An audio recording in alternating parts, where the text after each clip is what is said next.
saya minta semua di ruangan ini untuk lebih hikmat. Buka telinga lebar-lebar, buka mata lebar-lebar, mendengarkan setiap untai kata yang akan dibacakan oleh kawan kita Hardi Yuda dari Jambi dan Zemi Sitranti dari Seluma. Saya panggil Bung Hardi Yuda dan Zemi Sitantri dari Pasar Seluma. Dua orang ini akan membacakan Piagam Sumatera. Piagam Sumatera atau peneguhan perlawanan rakyat Sumatera terhadap oligarki. Lawan oligarki. Lawan oligarki. Lawan oligarki. Hidup rakyat. Hidup rakyat.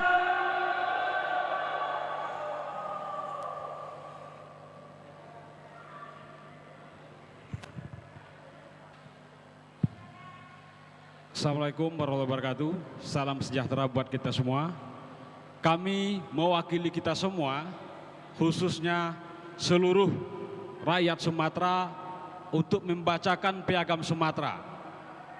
Sebelum piagam ini saya bacakan, saya mohon kepada kita semua untuk mendengarkan kata demi kata dari piagam yang akan kami bacakan. Sebelum piagam kami lanjutkan kepada pembacaan, saya pengen tahu seberapa keras kita ditindas, sehingga kemudian membuahkan kerasnya suara perlawanan. Hidup rakyat! Terima kasih. Piagam Sumatera. Tumbangkan oligarki demi Sumatera terang untuk energi bersih. Bahwa Sumatera, sebagaimana berbagai tempat lainnya di Indonesia, saat ini terus dipaksa menghadapi berbagai tragedi akibat perbuatan segelintir orang. Rakyat dan lingkungan hidup Sumatera tidak hanya dihadapkan pada bencana hidrometeorologis, banjir, tanah longsor, cuaca ekstrim, karhutla dan lain sebagainya, yang dipicu oleh perusakan dan pencemaran oleh pertambangan dan pembangkit listrik tenaga batu bara, yang juga menjamur di berbagai penjuru Sumatera. Rakyat Sumatera juga dihadapkan pada tragedi yang merenggut haknya untuk hidup, serta mempertahankan hidup dan kehidupannya, untuk hidup sejahtera, lahir dan batinnya, untuk bertempat tinggal, untuk mendapatkan lingkungan hidup dan kehidupannya oleh keberingasan mesin-mesin industri yang dikendarai oleh kerakusan oligarki. Masih hangat dalam ingatan kita bagaimana kaum ibu dan bapak di Pasar Seluma, Bengkulu harus bertahan melawan di lahan kehidupannya yang coba dikuasai korporasi tambang pasir besi. Represi aparat harus terus dihadapi dengan keyakinan bahwa sumber kehidupan harus diselamatkan dari penghancuran pesisir barat Bengkulu. Di saat yang sama, rezim ekstraktif terus mengeruk bumi Andalas dan menghisap kehidupan rakyat, lalu mencemari udara, air, tanah, serta makhluk hidupnya, dan bahkan mengkorupsi kebijakan dan dana hasil patungan rakyat. Bahkan di saat penyediaan energi listrik di Sumatera sudah kelebihan pasokan hingga 55%, dengan 25 PLTU batubara di berbagai penjurunya, dan dengan fakta bahwa sumber energi terbarukan Sumatera adalah yang terbesar di Indonesia, rezim masih saja berencana mendirikan lebih dari 7 gigawatt PLTU batubara menyebar racun berbahaya di Aceh, Sumatera Utara, Riau, Jambi, Sumatera Selatan, Bengkulu, Lampung, Bangka Belitung, dan Kepulauan Riau. Mesin penyebar racunnya dimodali investasi dalam dan luar negeri tak berkualitas, yang tak pedulikan keselamatan rakyat dan keberlangsungan lingkungan hidup Sumatera. Ratusan proyek disokong oleh kebijakan oligarki terpusat, berlabel proyek dalam program strategis nasional hasil kong kali kong. Segelintir elit di Jakarta direncanakan dibangun di seluruh Indonesia, lebih dari 45 proyek dan program strategis nasional dibebankan di atas sekujur tubuh Sumatera, yang tak lupa dibekali dengan berbagai kemudahan untuk mengangkangi persetujuan rakyat dan restu alam Sumatera. Berbagai kemalangan telah dan terus terjadi di berbagai penjuru Sumatera, yang terus mengungkap bahwa pembangunan yang berorientasi keuntungan jangka pendek bagi oligarki semata hanyalah akan menghadirkan kerugian dan penderitaan bagi rakyat Sumatera. Berbagai kesaksian dan perlawanan dari berbagai penjuru Sumatera harus terus disampaikan dan sudah seharusnya menjadi pelajaran untuk menguatkan perlawanan semesta untuk perubahan di Sumatera dan di Indonesia. Dari Aceh, warga Suak Putong, Kabupaten Nagan Raya. Aceh terus melawan meski dipaksa pindah karena pencemaran udara mengerikan dari PLTU Nagan Raya.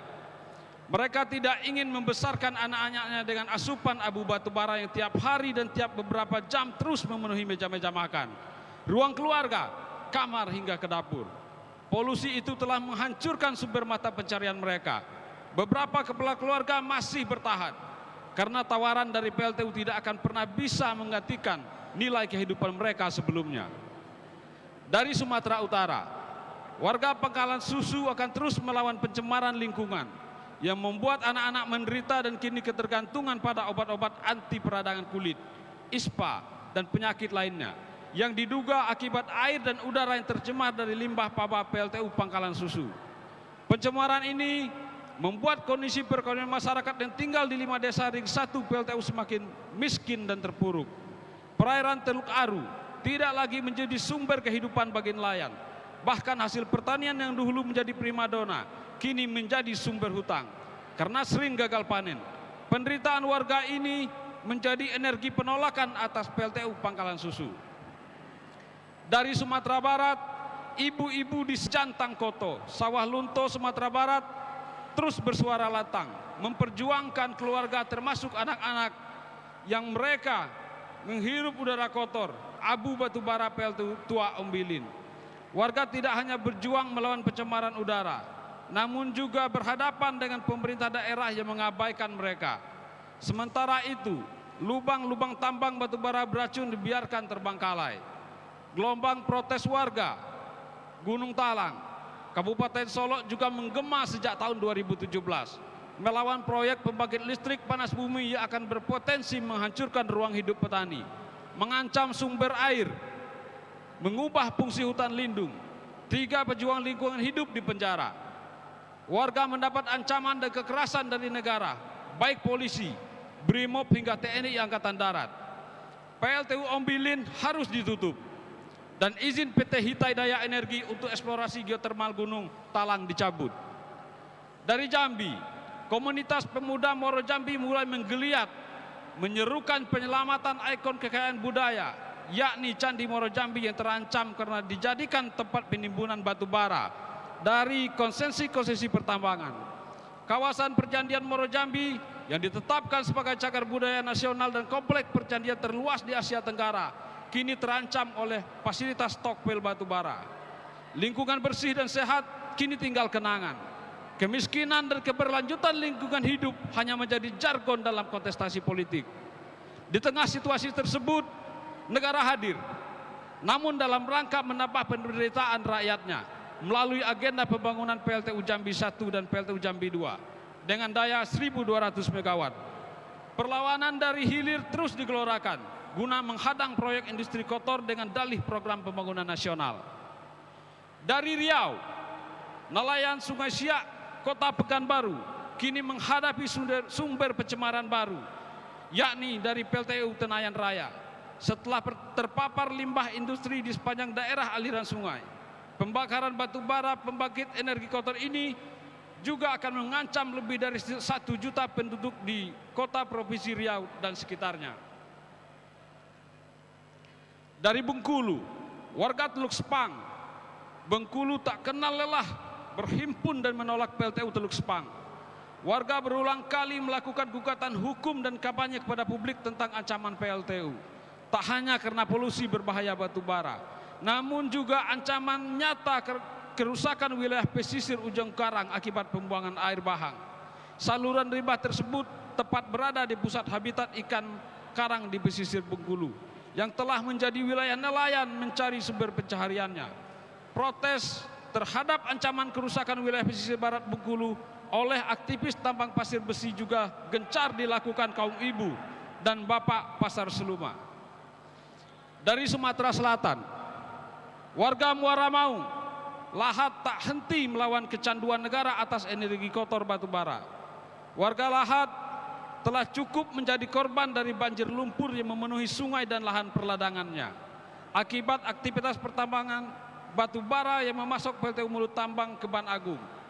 Warga dengan berani terus mengungkap fakta bagaimana limbah abu batu bara PLTU tersebut dibuang tanpa mengikuti aturan hukum yang menyebabkan ancaman pencemaran tanah dan sumber air. Perjuangan ruang hidup juga dilakukan warga Tanjung Menang, Muara Enim. Mereka beraksi menuntut penyelamatan sumber air bersih di Bukit Kancil yang terancam hilang dan pemindahan aliran sungai Emburung untuk pemenuhan kebutuhan pembangunan dan operasional PLTU Sumsel 1. Warga juga terus menuntut penyelesaian pencaplokan lahan produktif mereka. Dari Lampung, warga desa Kampung Baru dan Gotong Royong. Lampung adalah warga terdampak dari operasional PLTU Tarahan. Begitu juga dengan warga di sekitar PLTU Sebelang. Pengangkutan batu bara di Sumatera Selatan menuju tempat timbunan di dekat PLTU Tarahan telah menyebabkan paparan batu bara sepanjang perjalanannya. Warga juga berjuang menghadapi pemerintah yang mengabaikan protes masyarakat. Pencemaran lingkungan dari proses pengangkutan batu bara juga terjadi di wilayah pesisir barat Laut Lampung. Warga terus mendesak pemenuhan hak udara bersih bagi kehidupan mereka.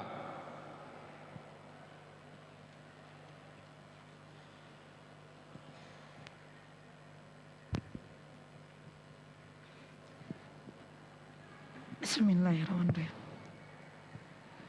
Kerusakan lingkungan dan pengabaian hak konstitusional rakyat yang terjadi di Sumatera adalah wujud dari karut-marut kebijakan nasional segelintir oligar telah membajak negara dan dengan memanfaatkan sistem politik dan ekonomi yang oligarki, dan kemudian masuk melalui kaki tangan mereka di istana dan lembaga-lembaga negara regulasi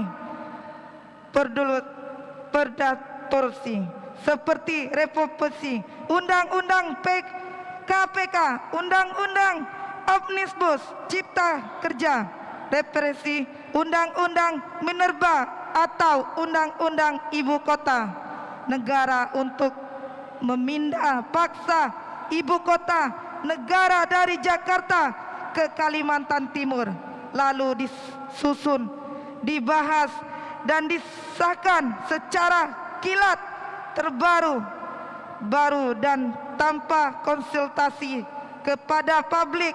Regulasi itu tidak hanya mengamankan keberlangsungan dan memperluas bisnis eksekutif oligar, namun juga menempatkan rakyat sebagai korban, padahal mereka adalah memegang kedaulatan yang sesungguhnya atas negara. Bahkan baru-baru ini oligarki sedang mencoba untuk terus memelihara sistem politik dan ekonomi transaksional dengan berupaya membajak sistem sanksi kepemimpinan dengan menunda pemilu dan atau memperpanjang masa jabatan presiden yang hanya akan mengakumulasikan keuntungan bisnisnya. Hak konstitusional rakyat turut aktif berpartisipasi dalam kehidupan bernegara dan mengawasi kinerja industri dan pejabat publik diabaikan, bahkan dibungkam. Represi terhadap rakyat semakin meningkat dan kriminalisasi terhadap rakyat kini dengan mudah dapat dilakukan, bahkan secara legal dan cenderung suka-suka, misalnya yang terjadi pada rakyat terkaitnya dengan kajian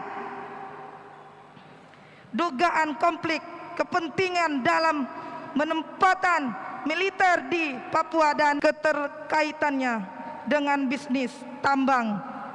Pertambangan di Papua itu sendiri telah banyak diketahui ikut memicu terus jatuhnya korban jiwa rakyat Papua.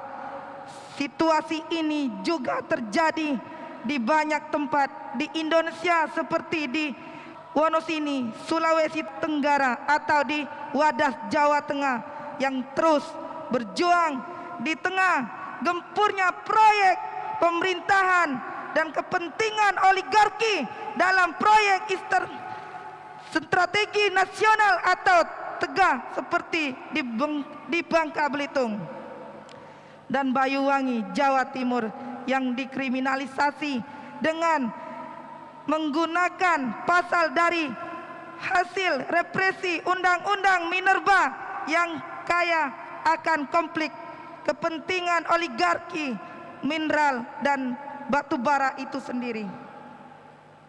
Atas fakta-fakta tersebut, maka Sumatera Terang untuk Energi Bersih menilai bahwa negara telah dikuasai oligar yang menempatkan kedaulatan rakyat dalam situasi darurat, bahwa Sumatera menjadi target penghisapan oleh bisnis oligarki dengan proyek-proyek eksekutif destruktif yang makin dipaksa dan menempatkan rakyat dalam situasi semakin terancam, bahwa ruang demokrasi dan partisipasi rakyat Sumatera semakin menyempit dengan diambil ahli kewenangan perizinan, pengawasan dan penguasaan sumber daya alam oleh pemerintahan pusat yang dilegitimasikan dengan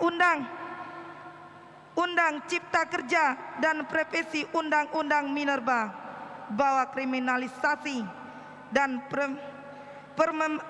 permasisme semakin menjadi-jadi yang seolah-olah menjadi penegak hukum untuk mendukung bisnis eksekutif oligarki, sementara rakyat Sumatera terus berjuang atas sumber kehidupannya, bahwa ke depan bila keadaan tersebut tidak berubah, maka fondasi sosial ekonomi rakyat Sumatera akan terus memburuk, bahwa ke depan bila keadaan tersebut tidak berubah, maka cita-cita Sumatera Terang untuk energi bersih, untuk mewujudkan ekosistasi negeri demi mendorong transisi negeri terbarukan yang adil dan berkelanjutan,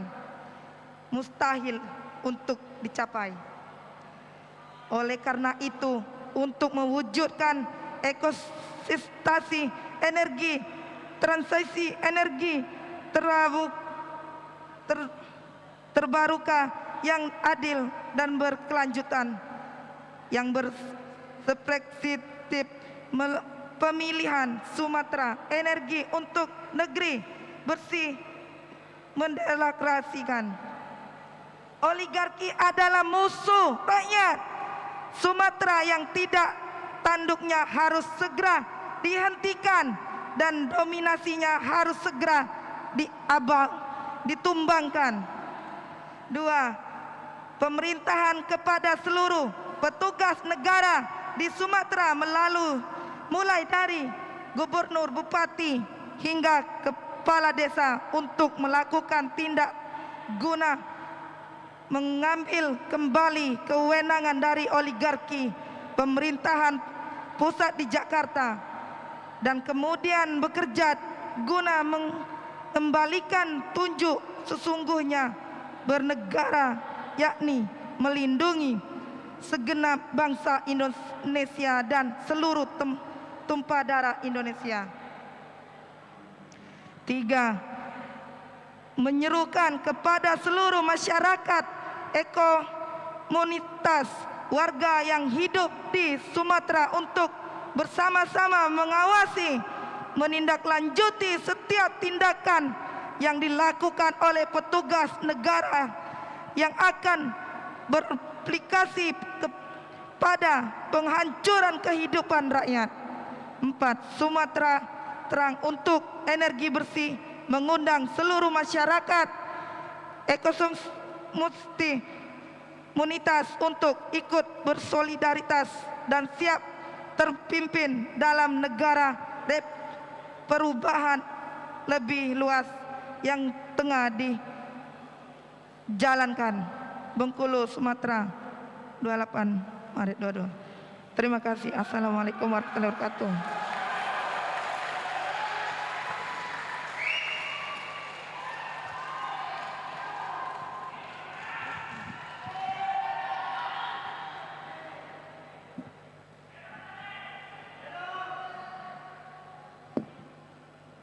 Bapak Ibu, sembari kita menunggu persiapan untuk teman-teman, perlu kita pahami bahwa piagam tadi menjadi pemersatu kita dalam satu wadah gerakan Sumatera. Ke depan kita tidak bicara Jambi lagi, tidak bicara Bengkulu, tidak bicara Aceh, tapi kita bicaranya satu wadah gerakan Sumatera untuk energi bersih. Demikian, terima kasih. Hidup rakyat!